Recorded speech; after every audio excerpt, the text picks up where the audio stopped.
तो कह रहा भाई पवन खाप न बदनाम ना कर, नहीं तो बात बिगड़ जाएगी। जगत वालों का, नशेड़ियों का पक्ष लेकर और अपने भगत भाई को धमकी दे रहा है। इसलिए गुरुजी ने कहा था उस सत्संग में कि रे तुम्हारे जो कर्म है वो जगत वालों से भी गए गुजरे हैं, जगत वालों से भी गए गुजरे। तुम्हें जरा सा सुख होता है और तुम पक्के एजेंट काल के बन जाते हो। ये कर्म बतेरे फोड़ लिए, अब सुधर जाओ। इसलिए सतगुरु बार बार हिसार जेल से विशेष संदेश में इन लोगों की गंदी मानसिकता को देखकर ये प्रवचन करता है। विचार करना होगा कि हम कौन है, कहां से आए। आपस में खेचातानी रखते हो अभी भी भगत हो गए। अच्छे इंसान तो जगत वाले गुनाह करते ऐसा जैसे भगत कर रही है। अच्छे इंसान तो जगत वाले गुनाह करते ऐसा जैसे भगत कर रही है। अच्छे इंसान तो जगत वाले गुनाह करते ऐसा जैसे भगत कर रही है। किसी को छोटी सी सेवा दे देते, कोऑर्डिनेटर बना दिया, वो ने सोचा मैं खुदा बन गया। और इतना शिक्षा तो पड़े, मजदूर बनो सीखो, मजदूर। और कई देखा है कि कोऑर्डिनेटर या जिसकी जो भी व्यवस्था लगाई जाती है वो व्यवहार भी ठीक नहीं करते, धमकान लग जाते, फुरकान लग जाते। और कुछ ऐसी भी शिकायतें आई हैं जो बहन बेटियों के साथ गलत मैसेज भी डालते हैं। तो वो दुष्ट लोग ना तो कोऑर्डिनेटर के योग्य है ना वो भगत के योग्य। और कुछ ऐसी भी शिकायतें आई हैं जो बहन बेटियों के साथ गलत मैसेज भी डालते हैं। तो वो दुष्ट लोग ना तो कोऑर्डिनेटर के योग्य है ना वो भगत के योग्य। और कुछ ऐसी भी शिकायतें आई हैं जो बहन बेटियों के साथ गलत मैसेज भी डालते हैं। तो वो दुष्ट लोग ना तो कोऑर्डिनेटर के योग्य है ना वो भगत के योग्य। तो ऐसा तो संगत माई कुसंगत उपजेगी, और ऐसी कुसंगत होगी फिर हम रखेंगे नहीं उसको खेत में। किसान उस कुबाड़ को पाड़ कर खेत तो बाहर फेंक देता है, तो उसको आप मिशन से निकाल दिया जाया करेगा। सुधर जाओ, एक के नहीं सुनी जाया करती, दिशात्मक शिक्षा दी जाती है, अमल कर लो इन पे। कर्म बतेरे फोड़ लिए, इस ज्ञान का असर क्या हुआ? थोड़ा सा सुख होते हो फिर पक्के एजेंट काल के बन जाते हैं, बकवाद वही करनी, भगवान से दूर हो जाना। थोड़ा सा सुख होते हो फिर पक्के एजेंट काल के बन जाते हैं, बकवाद वही करनी, भगवान से दूर हो जाना। थोड़ा सा सुख होते हो फिर पक्के एजेंट काल के बन जाते हैं, बकवाद वही करनी, भगवान से दूर हो जाना। क्या कह रहा है भाई और बहनों? ये भगत के लक्षण है क्या जो बोल रहा है? ये भगत के शब्द हो सकते हैं क्या जो 25 साल से भक्ति कर रहा है, जिसको सार नाम मिल गया, सार शब्द मिल गया? अब सोचो इनकी कुसंगति करके बाकी संगत को क्या मिलेगा। सीधी सीधी धमकी दे रहा है कि भाई पवन खाप न बदनाम ना कर, नहीं तो बात बिगड़ जाएगी। सुनिए इनके बोल वचन। और जब भाई पवन तेरा जी कर रहा है ना ज्ञान चर्चा ने, तो नू खाप में बदनाम ना करे, बात बिगड़ जाएगी। और जब भाई पवन तेरा जी कर रहा है ना ज्ञान चर्चा ने, तो खाप न बदनाम ना कर, नहीं तो बात बिगड़ जाएगी। अरे भाई ज्ञान चर्चा तो हो रही है, दुनिया देख रही है, आने वाले समय में देखेगी। ये ज्ञान चर्चा तो चल रही है, और कौन सी ज्ञान चर्चा करेगा? यही तो है ज्ञान चर्चा। उधर से तेरे विचार, इधर से मुझ पवन दास के विचार, और ज्ञान चर्चा क्या होती है? तो मेरे भाई ज्ञान चर्चा चल रही है, थोड़ा ठंडा करके खा। ज्ञान चर्चा का भूत सवार हो रहा है। देखो रिएक्शन देखो भाई और बहनों, चेहरा देखो, आंखें कैसे लाल हो रही है, आंखें देखो। अगर इस समय पवन दास इसके सामने हो, ये तो मुचकंद की तरह अपनी आंखों से भस्म कर दे मुझे। भाई साहब माफ करना। देख लो हमारे बड़े भाई का चेहरा देखो, इसका आंखें देखो, इसकी बाहर निकलने को हो रही हैं। सोचो भाई और बहनों, अगर सतगुरु ने इन लोगों को असली सार शब्द दे दिया होता, क्योंकि अभी तक तो नकली सार शब्द का झुंझुना हिला रहे हैं, अगर इन लोगों को असली सार नाम दे दिया होता, आज ही अपनी जुबान सिद्धि से भक्तों को वशम कर देते। वशम कितनों का ये अहित कर देते, घर उजाड़ देते लोगों के, ये बद्दुआ दे दे के, शराब दे दे के। ये बद्दुआ ही तो दे रहा है, ये शराब ही तो दे रहा है, और क्या दे रहा है कि बात बिगड़ जाएगी। अरे इब्राहिम सुल्तान को जब परमात्मा ने सार नाम देना था, सार नाम से पहले परमात्मा ने उसकी परीक्षा ली। उसको कहा कि बेटा फला फला समय में तेरे को सार नाम दूंगा, उस दिन आ जाना। उस दिन वो आ रहा था और रास्ते में परमात्मा ने ऐसी दया करी, एक बहन को मालिक ने प्रेरणा कर दी। उस बहन ने ऊपर से वो कचरा पट्टी वगैरह, गंदा पानी वगैरह नीचे डाला, तो नीचे देखा तो एक व्यक्ति के ऊपर गिर गया। वो अब्राहिम सुल्तान था, सारनाम लेने जा रहा था। अब्राहिम ने देखा ऊपर से मेरे ऊपर गंदगी डाल दी, गंदे कर दिए मेरे कपड़े। अब्राहिम सुल्तान ने इसी की तरह लाल आंख करके देखा उसकी तरफ और कहा तेरे को दिखाई नहीं देता नीचे से आदमी जा रहा है? जय मैं आज राजा होता, यानी वो ये कहना चाह रहा था कि यदि आज मैं राजा होता ना, तुझे वो सजा देता, दुनिया देखती। और लाल आंख कर ली और आगे बढ़ गया। फिर वो नहाने धोने चला गया, कपड़े कुपड़े साफ किए, टाइम लग गया आश्रम में आने में। तब तक वो बहन आश्रम में चली गई और गुरुजी ने सारनाम के लिए लोगों को बैठा रखा था, वो भी बैठा हुआ था। उस बहन ने देखा ये तो वही भगत है, तो उस बहन ने गुरुजी से जाकर कहा कि गुरुजी ये भगत कभी राजा था क्या? तो परमात्मा ने कहा कि बेटी ऐसी क्या बात है, राजा था, बहुत बड़ा राजा था बेटी, इसने बहुत बड़ा त्याग किया है। लेकिन तू क्यों पूछ रही है, तेरे को क्या पता? अब लीला तो सारी भगवान की थी। तो उस बहन ने कहा जी ऐसे ऐसे ये नीचे आ रहा था मकान के, मैंने ऊपर से जी नीचे देखा नहीं, मैंने वो कचरा डाल दिया। तो इसने कहा कि जब मैं राजा होता आज तेरा वो हाल करता, तेरे को दिखाई नहीं देता। तो गुरुदेव ने कहा कि वाह वाह बेटी, वाह वाह, बहुत अच्छा कर दिया तूने, बहुत अच्छा कर दिया बेटी। अब वो बहन तो चली गई। अब्राहिम का नंबर आया सारनाम का। अब बाहर तो आंखें लाल कर रहा था विकास सिंह पुरिया की तरह, और गुरुजी के आगे जाके हे गुरुदेव आपका दास योग्य हो गया हो तो सारनाम की दया कर दो गुरुदेव। वहां बिल्कुल भिग्गी बिल्ली बन गया, आधीन दास, दिखावटी दास। तो सतगुरु ने कहा कि बेटा अभी तू राजा है। बोला नहीं नहीं नहीं गुरुजी, मैंने राज तो त्याग दिया। अब भाई और बहनों, भक्ति मार्ग में ये उल्टा जवाब देना भी भगत की बहुत बड़ी कमजोरी होती है। जब सतगुरु ने एक बार कह दिया बेटा अभी तू राजा है, तो भगत ने मुंह के ताला लगा लेना चाहिए। सतगुरु को उल्टा जवाब नहीं दिया जाता।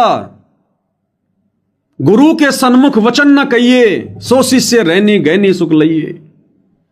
अगर सतगुरु ने कह दिया कि बेटा तू राजा है, उसी समय हाथ जोड़ लेने चाहिए, जी गुरुदेव कोशिश करूंगा मालिक दास बनने की, आप अपना आशीर्वाद दीजिए दाता, आप दया करना मालिक। और फिर विचार करना चाहिए कि सतगुरु कहां बोल रहा है, क्या बोल रहा है, मेरे से क्या गलती बनी है।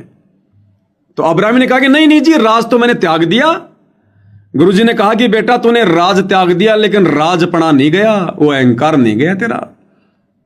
अभी जब तू नीचे आ रहा था, इस बेटी ने तेरे ऊपर वो कचरा डाला गलती से, तू क्या बोला, जय मैं राजा होता, फिर नीचे गर्दन कर ली।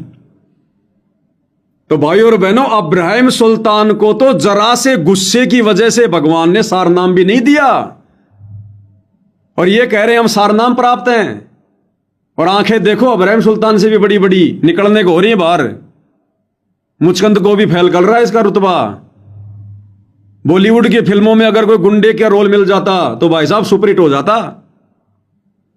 विले बेचारा हीरो तो वैसे इसका चेहरा देख के डर के मारे मर जाता, फिल्म छोड़ के भाग जाता। तो सोचिए इनको कहां ओरिजिनल सारनाम दिया सतगुरु ने।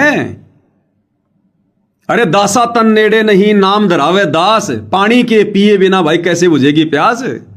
ये तो रिहर्सल चल रही है 2014 के बाद कि कौन कौन आत्माएं सार नाम के योग्य हैं। सतगुरु यही तो देख रहा है पिछले 10 साल से हिसार जेल में बैठकर। सतगुरु कोई बेचारा थोड़ी है, कोई निर्धन, कोई गरीब थोड़ी है, कोई असहाय थोड़ी है जो सरकार ने उनको जेल में डाल रखा, बाहर नहीं निकल रहे। वो तो मन मर्जी का राजा है।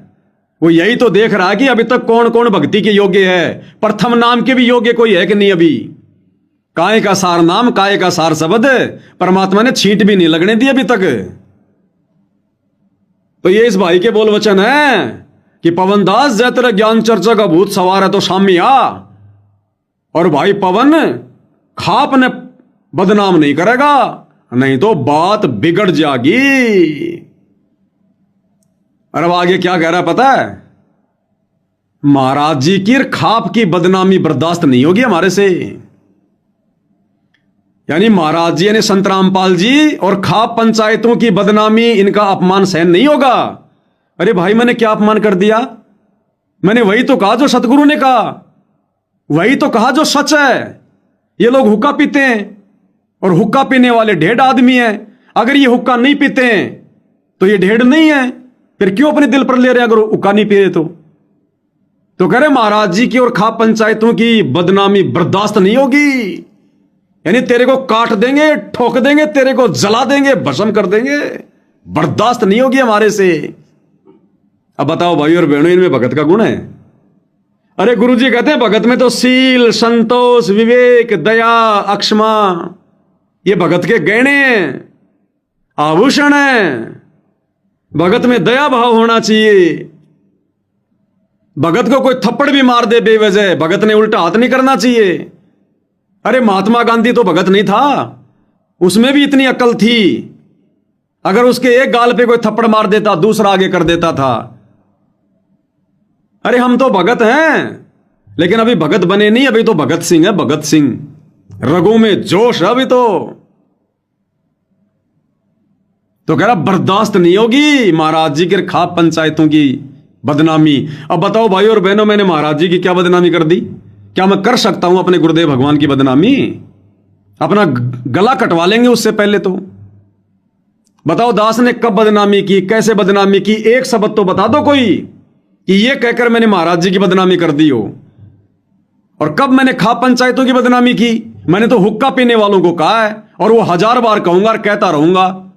और मेरे गुरुदेव ने कहा है, मैंने उनके वचनों को दोहराया है। तो ना तो मैंने महाराज जी की बदनामी की, ना मैंने खाप पंचायतों की मैंने कोई बदनामी की। हमें पंचायतों से कोई लेना देना ही नहीं है। वो तो मान सम्मान करने के लिए पंचायतों के लोग आए, इसलिए हमारे को कहना पड़ा। वो कहेंगे, देश का प्रधानमंत्री भी अगर मर्यादा विरुद्ध उनका सम्मान करना चाहेगा, हम तो ऐसे ज्ञान आधार से कहेंगे भाई। तो कह रहा है महाराज जी की और खाप पंचायतों की बदनामी बर्दाश्त नहीं होगी। यानी बस हमारा धैर्य जवाब दे रहा। पवन दास तो दिखाई मत दे जाना कहीं। क्या कह रहा, ध्यान से सुनिए। ये ऐसा वैसा भगत नहीं है, तुम क्या देख रहे हो उसकी तरफ। ये विकास सिंह पुरिया है, छोटा मोटा भगत नहीं है, पैसे वाला भगत है, पावर है इसके पास में। बस थोड़ी ज्ञान की कमी है। अब मालिक दया करेंगे, ऐसी बात नहीं, ये भी उन्हीं का बच्चा है। सुनिए।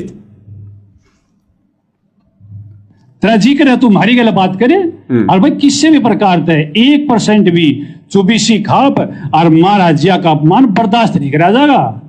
भाई हम इतनी आरती बर्दाश्त कर सका जब ती बात हमारे ऊपर है, और जब हमारी खाप पर हमारे भाईचारे बात आओगी तो भाई रंग बदल जाएगा और दिक्कत हो जाएगी। पवन तने को समस्या है, तुम्हारा फोन नंबर ले, तुम्हारे दोरा तुम्हारे तो बैठ कर बात करे। खांसी चल गई बकसी भाई। कह रहा पवनदास, हम तब तक ही शांत हैं जब तक हमारे ऊपर बात है। अगर हमारी खाप पंचायत में बात आ गई, हमारा रंग बदल जाएगा। यानी फिर हम भगत से गुंडे बन जाएंगे, हम भगत से फिर बदमाश बन जाएंगे। कह रहा हमारा रंग बदल जाएगा फिर। और रंग बदलना तो ये होता है भाई कि जब तक बात हमारे ऊपर है, यानी पवनदास तू आश्रम वालों को कुछ भी कह ले, चोर हैं, डकैत हैं, कुछ भी हैं, संगत का धन खा रहे हैं, संगत की मर्यादा तोड़वा रहे हैं, काल के दूत हैं, कहता है हमारे को कुछ भी कह ले, लेकिन बात अगर हमारे भाईचारे पर आ जाएगी। देख लो भाईचारा ऐसा होता है भाई और बहनों। देखा, भक्तों से भाईचारा नहीं है इनका, भक्तों से दुश्मनी और जगत वालों से नशेड़ियों से भाईचारा। साधु सेती मस्करी और चोरों नाल खुशहाल, मल अखाड़ा जीतेंगे युगन युगन के माल। ये परमेश्वर की वाणियां भाई और बहनों, अमर वाणियां हैं। आज देखो चरितार्थ हो रही हैं, सत्य साबित हो रही हैं। नशेड़ियों के साथ में तो भाईचारा, उनकी तो बदनामी भी बर्दाश्त नहीं हो सकती, नहीं तो रंग बदल जाएगा भक्तों का। रंग बदलना मतलब भगत से भगत सिंह बन जाएंगे फिर हम। अगर अब बात हमारे भाईचारे पे है, अब भाई और बहनों मैं क्या कहूं, इससे ज्यादा शब्द नहीं है मेरे पास में। अब समझदार को संकेत ही ज्यादा है। मैं अंत में इतना कह सकता हूं कि इस कैटेगरी के व्यक्ति और सारे के सारे ऐसी कैटेगरी के हैं, इस कैटेगरी के व्यक्ति अभी तो प्रथम नाम के भी अधिकारी नहीं है ढंग से, प्रथम नाम के भी। अगर इस व्यवहार में ये लोग प्रथम नाम का जाप करते हैं तो ये प्रथम नाम की बेइज्जती कर रहे हैं, बेइज्जती। उसका कोई प्रतिफल इनको नहीं मिलेगा। और ये ले लेके बैठे हैं फर्जी सार नाम, सार शब्द, आश्रम के प्रतिनिधि बने बैठे हैं। ये क्या शिक्षा देंगे दुनिया को? क्या महाराज जी की तरफ से ये लोग ये प्रतिनिधित्व करेंगे? ये इनके आचार विचार व्यवहार, इनका रंग ढंग आप लोगों के सामने गुरुदेव भगवान के आशीर्वाद से पेश किए जा रहे हैं, क्योंकि ये सत भक्ति मार्ग है भाई और बहनों। ये कलयुग की पिछली पीढ़ी है, परमात्मा कोई कमी नहीं छोड़ेगा। भक्तों की हर भ्रमणा का परमात्मा समाधान करवाएगा। अगर मोक्ष प्राप्त करना है, काल लोक से छुटकारा पाना है, तो भगत ने भक्तों को देखकर नहीं चलना। भगत कब रंग बदल जाएगा कोई भरोसा नहीं है। और ये तो वैसे रंग बदलने की बात कह रहा है बार बार गिरगिट की तरह। तो गुरुदेव भगवान ये चाहते हैं कि बच्चों, इस भक्ति मार्ग पर यदि तुम्हें सफल होना है, मोक्ष प्राप्त करना है, तो भक्तों को भी देखकर नहीं चलना है। केवल अपने गुरुदेव के सत्संगों को, उनके प्रवचनों को, उनके ज्ञान को आधार बना के चलना है। अगर ब्लाइंड फेथ करना, अंधविश्वास करना, तो केवल अपने गुरु पर, उनके वचनों पर। भगत की बातों को पहले सुनो, समझो, विचार करो, उसके बाद में अमल करो।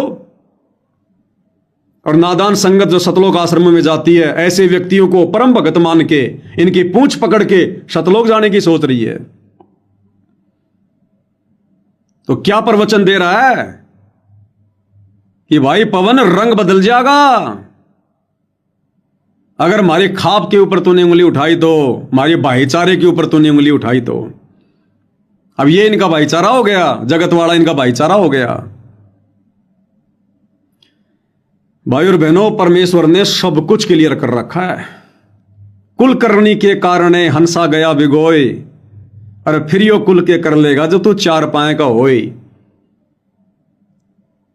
ये हुक्का पाड़ तो जानवर बनेंगे 84 में जाएंगे परमात्मा के विधान अनुसार। और इनके साथ में झूठा भाईचारा निभा के तुम लोग भी 84 में जाओगे, गधे बन के घूमोगे। फिर यो भाईचारा, ये कुल, ये तेरा क्या ढाल अड़ाएगा फिर? अरे कौन से दिन सत्संगों को समझोगे फिर? सतगुरु की जुबान में छाले पड़ गए सत्संग करते करते। अब नालायकों की बुद्धि में एक बूंद भी नहीं समाई। ये दया करी भाई और बहनों, इनका ये इंटरव्यू हमारे हाल लग गया और आज इनके वचन हमारे को सुनने को मिल रहे हैं। हमें पता चल रहा है, दूर बैठे बहुत सारे नए भाई बहन जो अभी आश्रम में नहीं गए, ना जाने उनके मन में क्या क्या विचार आते हैं कि आश्रमों में तो पता नहीं कैसे कैसे भगत होंगे हैं। आश्रमों में तो पवन दास से भी पुराने पुराने भगत हैं, 20-20 साल वाले, 25-25 साल वाले। ना जाने उनके पास तो ज्ञान का भंडार होगा। ये है ज्ञान का भंडार, देख लो, ये बारूद का भंडार है, बारूद का भंडार। गुरुदेव ने कथा सुनाई ना सत्संग में, 4 साल वाला भगत और 40 साल वाला भगत है। वो हाल है भाई और बहनों, वो हाल है। खक भी नहीं है, खक भी।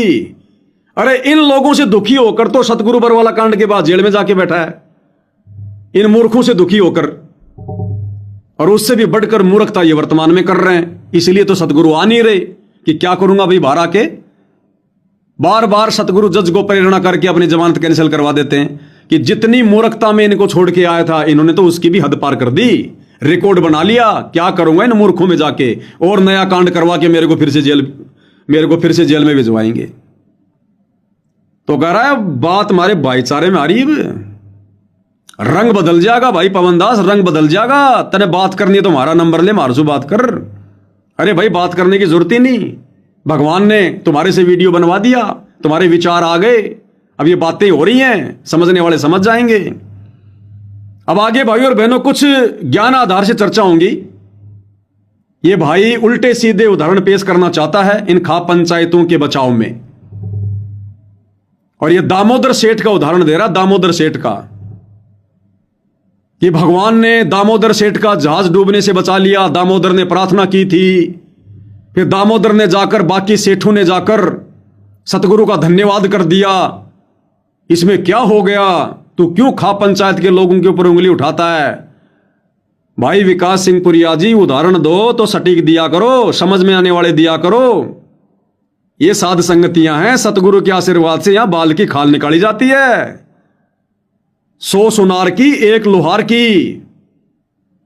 तो भाई क्या कह रहा है, ध्यान से सुनिए इनके विचार। अर्ज खापती के मैं कह दिया, ये दामोदर का जहाज डूबा था, दामोदर ने प्रार्थना कर दी, अब महाराज जी रक्षा कर दो। दामोदर के साथी भी उसके मैं थे, आज वो है नो वो है, हम डूब रहे थे, हमने प्रार्थना कर दी, अग जी हमारे खेत डूबे पड़े हैं, हम समस्या में, और महाराज जी दया कर दी, भाई दामोदर भी बच गया और साथी भी बच गए। और वह साथी जाकर भाई कबीर जी के उसमें आश्रम में जाकर उन्होंने धन्यवाद कर दिया। तो वो धन्यवाद करने में भाई की ना हो गया, अरे सत्संग सुन तो ढंग से सुने, और सत्संग के माध्यम तक खा पंचायत ने बदनाम करने की कोशिश ना करे। अरे सत्संग सुने तो पवन ढंग से सुने। अब ये तो संगत निर्णय करेगी किसने ढंग से सुने। तो भाई क्या कर रहा है, दामोदर सेठ का उदाहरण दे रहा है अपने भाईचारे का बचाव करते हुए कि दामोदर सेठ का जहाज डूबा था और दामोदर ने जो है प्रार्थना कर दी, और दामोदर के साथ साथ बाकी जो लोग सवार थे जगत वाले, लालाजी, बणिए, व्यापारी, उनकी भी परमात्मा ने रक्षा कर दी, उनका भी हो गया बचाव। और सब ने जाकर परमात्मा जी का धन्यवाद कर दिया। तो इसमें क्या गलत कर दिया, वो डेड हो गए, वो भी तो जगत वाले थे, तो क्या डेड हो गए वो। विकास सिंह पुरिया जी, ये परमेश्वर जी का तत्व ज्ञान है, और मात्र तत्व ज्ञान से बात नहीं बनेगी। परमात्मा कहते हैं तत्व भेद एक न्यारा, रे साधो भाई तत्व भेद एक न्यारा। तत्व ज्ञान से ऊपर एक तत्व भेद है जिसकी दया परमात्मा हर भगत पे नहीं करता। समझेगा कोई गुरुमुख प्यारा, तत्व भेद एक न्यारा। ये दया वर्तमान में केवल सत्सेवकों पर है। तो भाई क्या उदाहरण दे रहा है कि दामोदर सेठ का जहाज डूबा था, दामोदर ने सतगुरु से प्रार्थना कर दी। अरे भैया, यहां तो जगत वाले प्रार्थना कर रहे हैं, दामोदर तो भगत था। दामोदर ने तो सतगुरु से नाम उपदेश ले रखा था। इन लोगों ने कौन सा नाम उपदेश ले रखा था, बताइए। और दामोदर का जहाज यदि परमात्मा ने डूबने से बचाया, तो दामोदर का जहाज डूबने से बचाने के लिए भगवान ने अपने भक्तों को नहीं भेजा। जिस प्रकार से तुम लोग ट्रैक्टर, ट्रॉली, मोटर, पाइप ले लेके जा रहे हो, भगवान ने अपनी समर्थता से वहीं बैठे बैठे और दामोदर के जहाज को डूबने से बचाया। आज भी तो वही समर्थ परमात्मा है। ये तो तुम जा रहे हो अपनी तरफ से मान बढ़ाई की भूख में, अपनी चौधर के लिए, अपना सम्मान जो है करवाने के लिए, अपनी भक्ति बर्बाद करने के लिए। ये तो तुम लोग भटक रहे हो जबरदस्ती। परमात्मा ने दामोदर का जहाज डूबने से बचाने के लिए भक्तों को नहीं भेजा था कि जाओ भक्तों, ले जाओ मोटर, पाइप, निकालो सारा पानी समुद्र का। अपनी समर्थता से बचाया था। और भैया उस समय दामोदर सेठ ने, भगत ने प्रार्थना करी थी। आज बता दो कौन से भगत ने प्रार्थना करी है। एक भी भगत अपनी आत्मा पे हाथ रख के अपने गुरु की सौगंध खा के बता दो, जिस भगत ने हिसार जेल में गुरुजी से प्रार्थना करी हो कि गुरुजी मेरा खेत डूब गया, मेरा घर डूब गया, मेरी रक्षा करो। भगत कर ही नहीं सकता, भगत करेगा ही नहीं। तो कौन से सत्संग कहां फिट कर रहा भाई। और दूसरी बात, दामोदर भगत के साथ साथ परमात्मा ने उन सेठों की रक्षा की, क्यों की। और दामोदर भगत की रक्षा भी परमात्मा ने केवल इसलिए की क्योंकि दामोदर जो भगत था वो पतिव्रता पद पे था। तुम्हारी तरह 5-5 फोटोओं की पूजा नहीं करता था वो, केवल अपने सतगुरु का चित्र रखता था। बाकी सभी देवी देवताओं की फोटो उसने जल प्रवाह कर दी थी। केवल अपने सतगुरु का चित्र जो हाथ से बना होता था उस समय, उस चित्र की पूजा करता था। सभी देवी देवताओं की फोटो उसने जल प्रवाह कर दी थी। वो पतिव्रता पद पे था, पतिव्रता पद पे, इसलिए उसकी रक्षा हुई। और रक्षा हो गई तो कौन सा आज वो पार हो गया, यही धक्के खा रहा है। और दूसरी बात रही दामोदर के साथियों की रक्षा करने की, तो दामोदर के साथियों में और वर्तमान में इन हरियाणा के गांव वालों में, अनुपदेशियों में रात दिन का अंतर है। दामोदर के साथियों ने अंत में थक हार कर अपने सभी देवी देवताओं से अरदास कर ली थी, अपने जितने भी महापुरुष थे उनसे अरदास कर ली थी। किसी ने कोई इशारा नहीं दिया। अंत में सारे के सारे इकट्ठे होकर दामोदर के पास गए और कहा, भाई दामोदर, अब भाई तेरे हाथ में है बात। कहते हैं सतगुरु का भगत बड़ा तगड़ा होता है। और सबके सब सेठों ने क्या कहा था कि दामोदर, यदि आज तेरे सतगुरु ने हमारी रक्षा कर दी, क्योंकि उन सेठों के बाल बच्चे, उनका धन सब कुछ जहाज में था, उनका सर्वस्व नष्ट होने जा रहा था।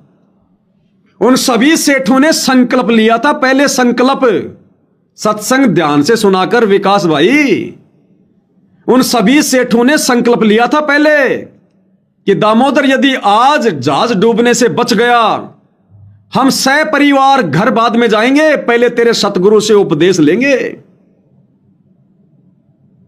और जैसे उनका जहाज बचा, परमात्मा ने दया करी, वो जितने भी सेठ लोग थे सपरिवार अपने घर पर बाद में गए।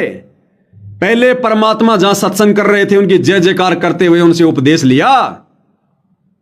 अरे इनका खेतों का पानी निकले हुए तो 2-2 महीने हो गए, ये तो सूंघ भी नहीं रहे सतगुरु को। इन्होंने किसने नाम उपदेश ले लिया इनमें से? और किसने संकल्प लिया था कि हमारी बाढ़ का पानी बाबा रामपाल निकाल देगा तो हम जाके नाम दीक्षा ले लेंगे? कोई संकल्प लिया इन लोगों ने? अरे कौन सा सत्संग कहां फिट कर रहे हो विकास भाई? सत्संग की जड़ में जाओ मालिक के आशीर्वाद से। ये सत्संग कोई मनोरंजन के लिए नहीं सुना है गुरुदेव ने। इन सत्संगों पर चिंतन मनन मंथन करना पड़ेगा, तब इनका निष्कर्ष निकलेगा तत्व भेद। दामोदर ने प्रार्थना कर दी। दामोदर के साथ में दूसरे व्यापारियों को सतगुरु ने जो है वो बचा दिया। उन व्यापारियों ने पहले संकल्प किया था, प्रतिज्ञा की थी और घर बांधे गए, पहले नाम दीक्षा ली। बता दे इनमें से कौन से तेरे सरपंच ने, कौन से तेरे प्रधान ने सतगुरु से संकल्प लिया और अभी तक कौन से ने नाम दीक्षा ले ली? कौन से ने हुक्का पीना छोड़ दिया? बता दे। और उन्होंने जाकर धन्यवाद किया था। धन्यवाद में और सम्मान में रात दिन का अंतर होता है। धन्यवाद होता है उनके चरणों में पड़ जाना, और वो धन्यवाद करने डायरेक्ट सतगुरु के पास गए थे। इन हरियाणा खाप पंचायत वालों की तरह महम चौबीसी के चबूतरे पर सतगुरु की फोटो का सम्मान नहीं किया उन्होंने, डायरेक्ट सतगुरु के पास गए थे। अगर इन लोगों को सम्मान करना था तो पहले संकल्प लेते, सारी बुराइयां छोड़ते, हुक्का पीना छोड़ते, ना मेरे को वीडियो बनाने की कोई जरूरत पड़ती, और जाकर हिसार जेल में सतगुरु से दीक्षा लेते, फिर हमें कोई ऑब्जेक्शन नहीं था। ये तो अभी तक हुक्का पी रहे हैं और तुम इनको कह रहे हो हमारा भाईचारा ये। ऐसे हुक्का पीने वाले व्यक्ति तो सतगुरु की फोटो को हाथ लगाने के अधिकारी नहीं है। पैर छूना तो बहुत दूर की बात है। सतगुरु ये ड्रामे नहीं करता, ना कभी उन्होंने ड्रामेबाजी कभी ये करवाई। दामोदर सेठ का उदाहरण दे रहा है भाई। कहीं की ईंट कहीं का रोड़ा, भानुमती ने कुणबा जोड़ा। भाई आप सतलोक आश्रमों में जो बेचारे ये बंगाल, बिहार, उड़ीसा, झारखंड के भगत आते हैं ना, तुम्हारे सामने हाथ जोड़ के बैठ जाते हैं, तुम अपना ये मनमाना ज्ञान उनके ऊपर थोप दिया करो, वो तुम्हारी हर बात को आंख बंद करके स्वीकार कर लेंगे। ये साध संगतियां हैं जिनके विषय में गुरुजी ने कहा कि ब्रह्मा विष्णु महेश भी आ जाएं तो मुंह की खा के जाएंगे। ये साध संगत वालों के लिए कहा परमात्मा ने।